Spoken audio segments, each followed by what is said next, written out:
जब जब धरती पर केहू से अत्याचार बढ़ेला, अत्याचार मिटावेला, धरती पुत्र जन्म लेला। धरती पुत्र, धरती पुत्र। नमस्कार साथियों, स्वागत है आपको आपके अपने YouTube channel SGY science classes में, और मैं हूं आपका साथी राममूर्ति। तो साथियों, आज की इस वीडियो सीरीज़ में हम लोग बातचीत करने के लिए आए हैं बिहार सिपाही भर्ती से संबंधित कुछ महत्वपूर्ण GK GS के प्रश्न पर, और ये अपना 7वां सीरीज़ होने वाला है।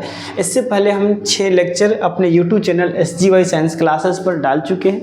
अगर आप उसे नहीं देखे हैं तो जाकर के देख सकते हैं। तो चलिए बिना देरी किए शुरू करते हैं अपने इस पाठशाला को। लेकिन शुरू करने से पहले आपसे एक छोटा सा रिक्वेस्ट है कि यदि आप हमारे इस चैनल पर नए हैं तो इसे सब्सक्राइब करके बेल आइकन को दबा देंगे। तो चलिए, ये रहा आज का पहला प्रश्न। इसे पढ़ेंगे और बताएंगे क्या होने वाला है इसका सही आंसर। पढ़िए।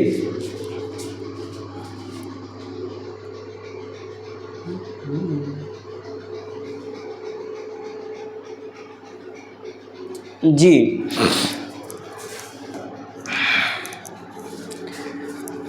प्रश्न कहता है कि मगध एवं अंग के मैदान निम्नलिखित में से किसके हिस्से में हैं?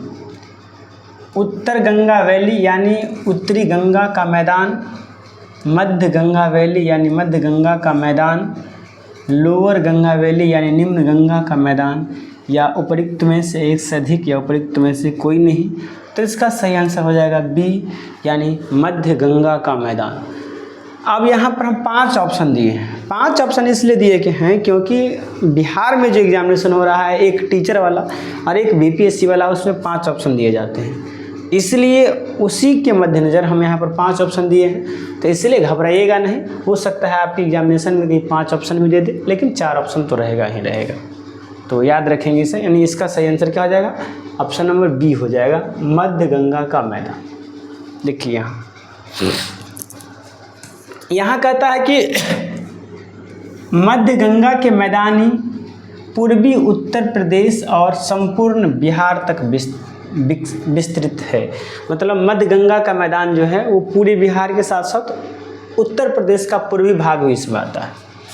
इसकी ऊंचाई 50 से 100 मीटर तक है। मगध व अंग, मगध और अंग मध्य गंगा के मैदान का हिस्सा है। मध्य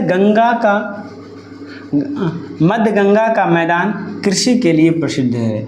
मगध और अंग कौन? 2 मगध और अंग जो है महाजनपद, ये मध्य गंगा के भाग में है, और मध्य गंगा का भाग जो है वो कृषि के लिए प्रसिद्ध है। किसके लिए? कृषि के लिए प्रसिद्ध है। चलिए अगले प्रश्न की ओर चलते हैं, और ये प्रश्न नंबर 2 होने वाला है। इसे पढ़िए और बताइए क्या होने वाला है इसका सही आंसर। जल्दी पढ़ेंगे और बताएंगे। जी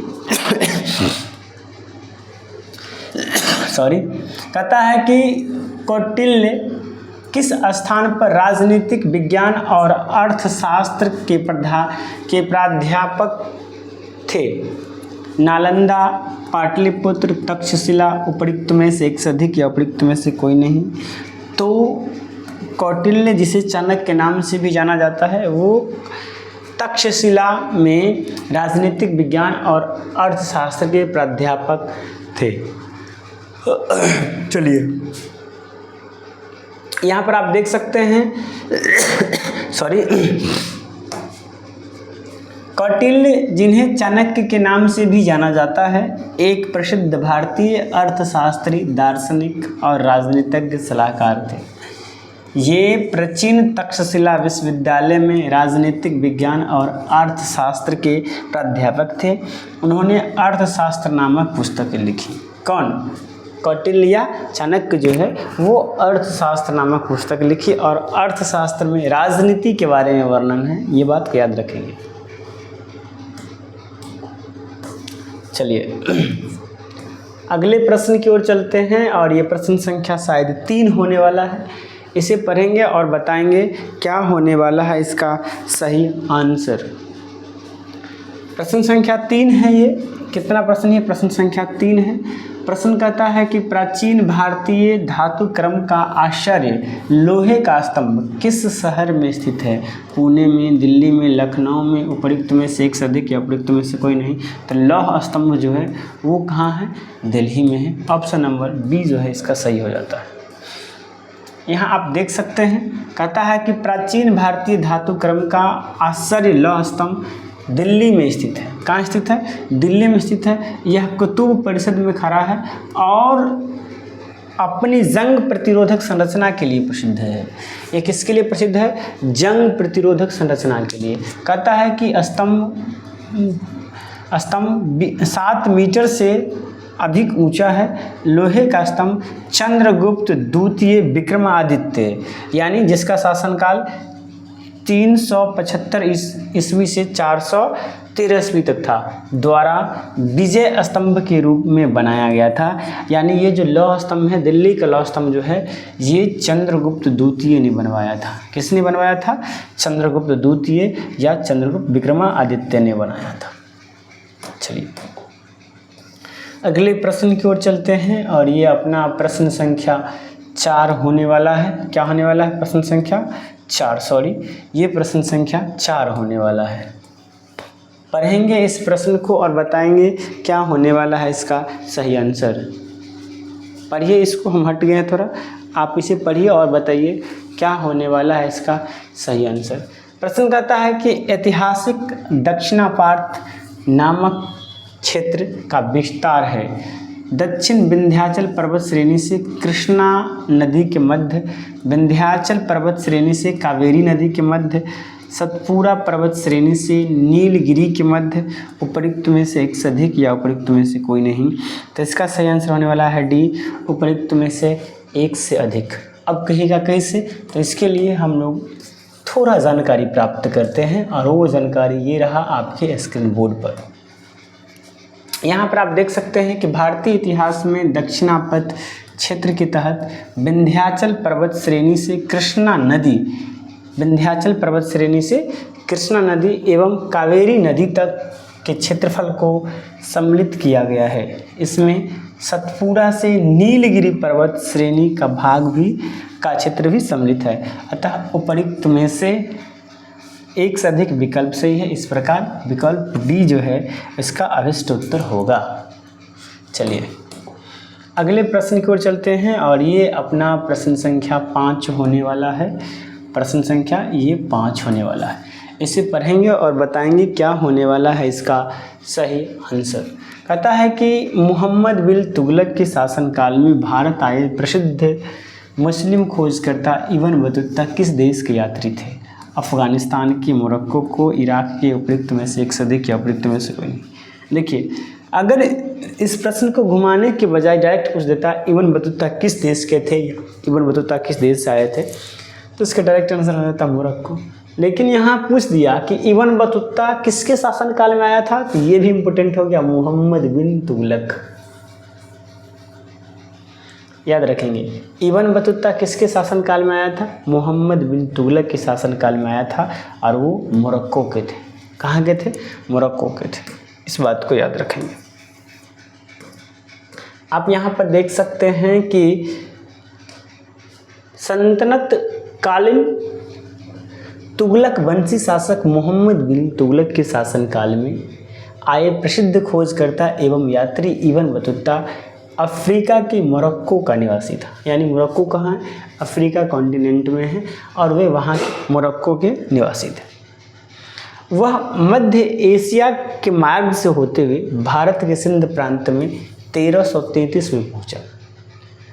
मोहम्मद बिन तुगलक 1325 से 1351 ने इब्न बतूता को दिल्ली का काजी अर्थात जज नियुक्त किया था। कौन?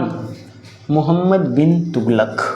मोहम्मद बिन तुगलक के शासनकाल में ही इब्न बतूता जो मोरक्को के निवासी थे भारत आए थे और वे भारत कब आए थे?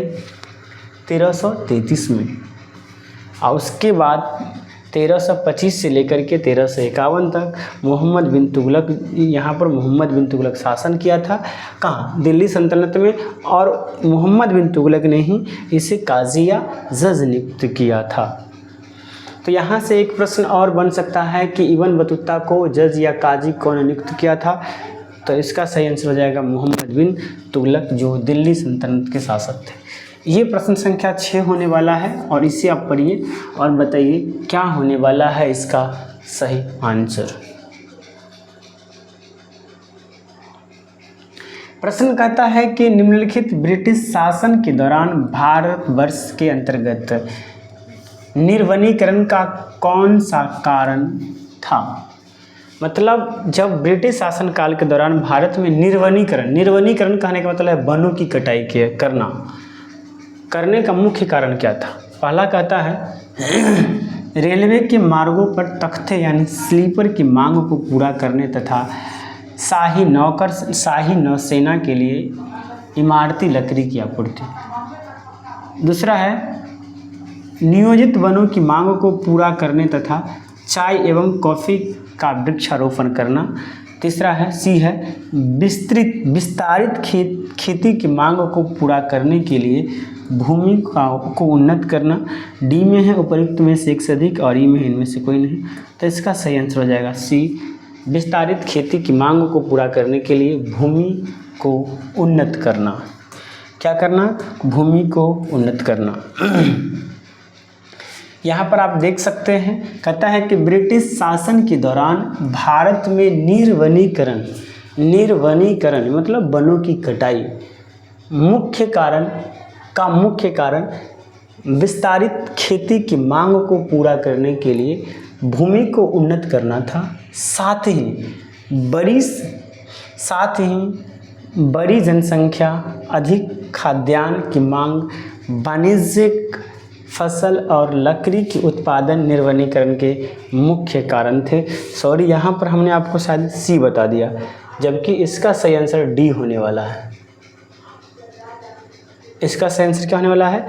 इसका सही आंसर हो जाएगा डी ना, उपयुक्त में से एक से अधिक। चलिए प्रश्न संख्या 7 की ओर चलते हैं, इसे पढ़ेंगे और बताएंगे क्या होने वाला है इसका सही आंसर। आपके पास 10 सेकेंड का समय है।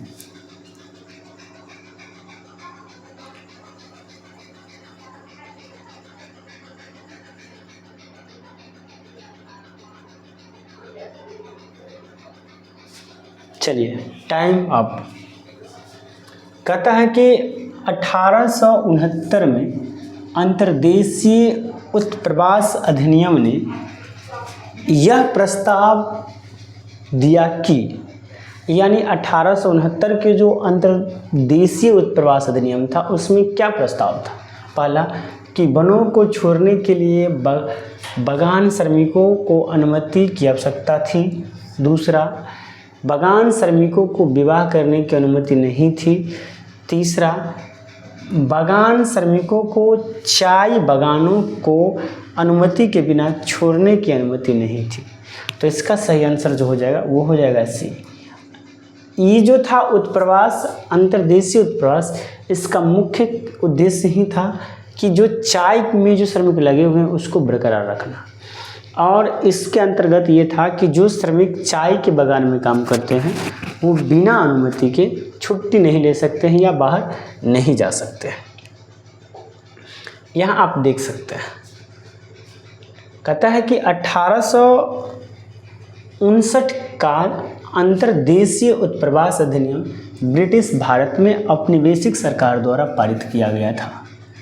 1859 के अंतर्देशीय उत्प्रवास के तहत बगान श्रमिकों को बिना अनुमति के चाय बागानों को छोड़ने की अनुमति नहीं थी और उन्हें शायद ही कभी ऐसी अनुमति दी जाती थी। यानी बगान श्रमिकों को बगान छोड़ने जाने की अनुमति नहीं थी। इसके अलावा जब वो अनुमति मांगते थे तो उन्हें बहुत रेयर केस में ये अनुमति दिया जाता था कि आप जा सकते हैं, सामान्यतः उसे ऐसा अनुमति नहीं दिया जाता था। कहता है कि 1859 के अंतर्देशीय उत्प्रवास अधिनियम ने असम में बगान श्रमिकों की आवाज़ की स्वतंत्रता को गंभीर रूप से, श्रमिकों की आवाज़ की स्वतंत्रता को गंभीर रूप से प्रतिबंधित कर दिया। और ये जो था ये खास करके असम के बागान में जो श्रमिक है वे उनकी आवाज़ की जो स्वतंत्रता थी, उनकी जो स्पीकिंग इंडिपेंडेंस थी उसको दबा दिया। कौन?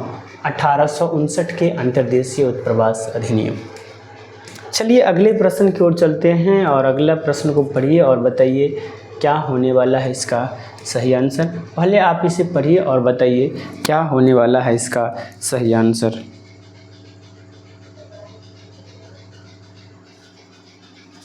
प्रश्न कहता है कि निम्नलिखित में से किस तिथि को रानी विक्टोरिया ने उद्घोषणा जारी की?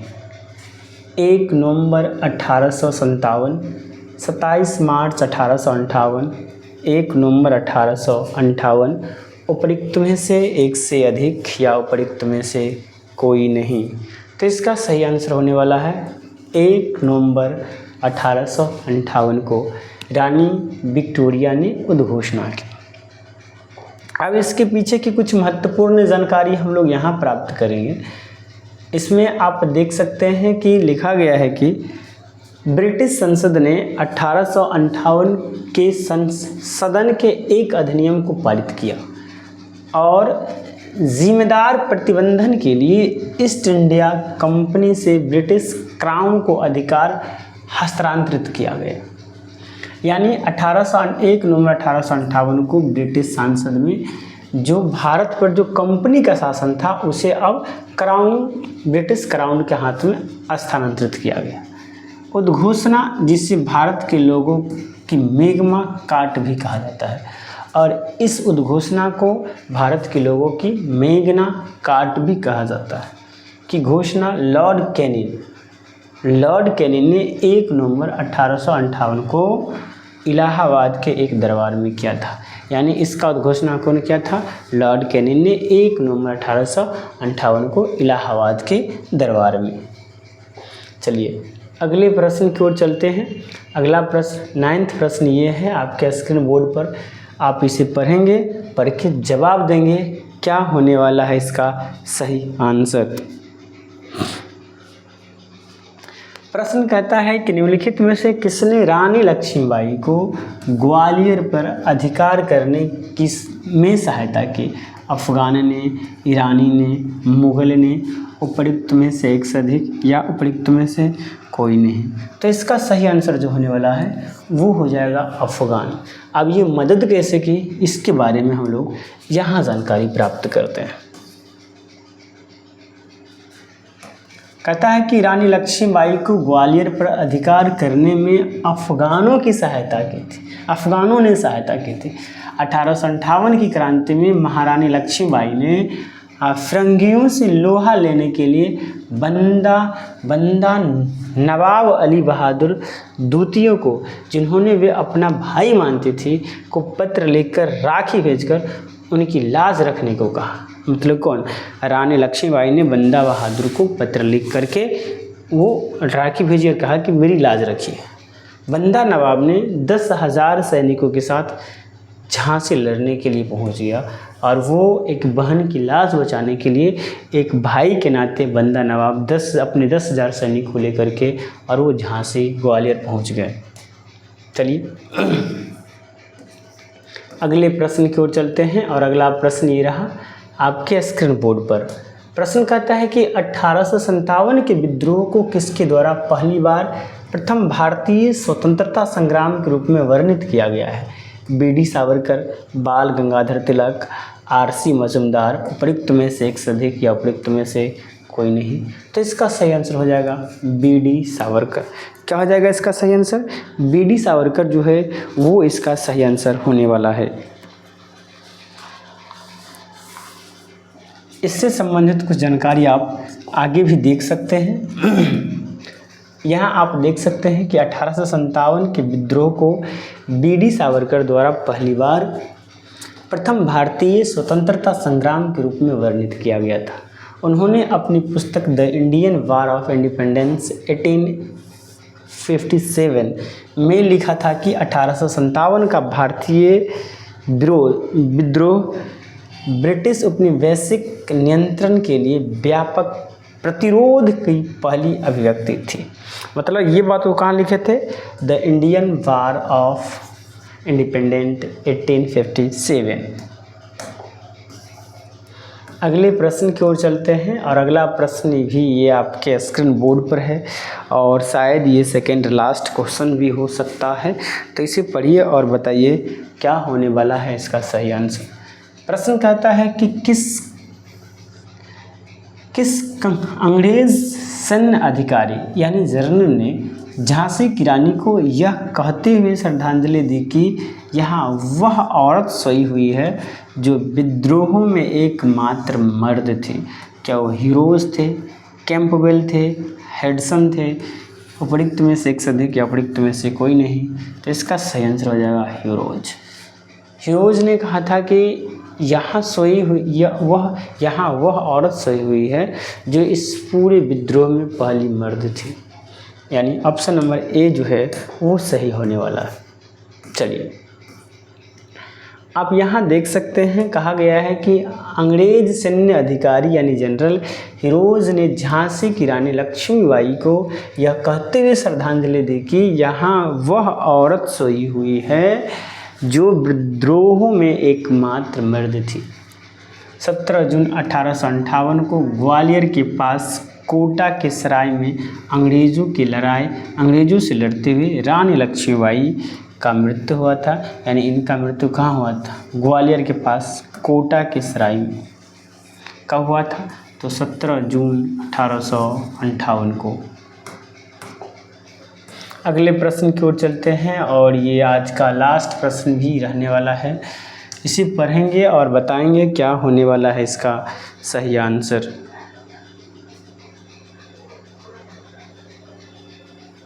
कहता है कि 1857 के विद्रोह के दौरान नाना साहब ने खुद को मुगल सम्राट का डैश घोषित किया था। पेशवा, बाजीर, नायब, उपरोक्त में से एक से अधिक या उपरोक्त में से कोई नहीं? तो इसका सही आंसर हो जाएगा पेशवा। यानी 1857 के विद्रोह के दौरान नाना साहब ने खुद को मुगल सम्राट का पेशवा घोषित किया था। चलिए आप यहाँ पर उससे संबंधित कुछ जानकारी देख सकते हैं, जैसे कि 1857 के विद्रोह के दौरान नाना साहब ने स्वयं को मुगल सम्राट का पेशवा घोषित किया था। बाजीराव द्वितीय के दत्तक पुत्र के रूप में उन्होंने मराठा संघ एवं पेशवा परंपरा को पुनर्स्थापित करने का प्रयास किया। पेशवा बाजीराव द्वितीय की मृत्यु के बाद नाना साहब को अंग्रेज ने उत्तराधिकारी के रूप में स्वीकार नहीं किया था, क्योंकि वह पेशवा के दत्तक पुत्र थे और उन्होंने उन्हें पेंशन देने से भी इनकार कर दिया था। यानी ये जो बाजीराव द्वितीय जो थे उनके पुत्र थे कौन? ये नाना साहब। और चूँकि वे उनके अपने पुत्र नहीं दत्तक पुत्र थे, इसलिए अंग्रेज जो है वह उसको पेशवा घोषित करने से मना कर दिया था और यहाँ तक कि वो कहता था कि हम तुम्हें पेंशन भी नहीं देंगे।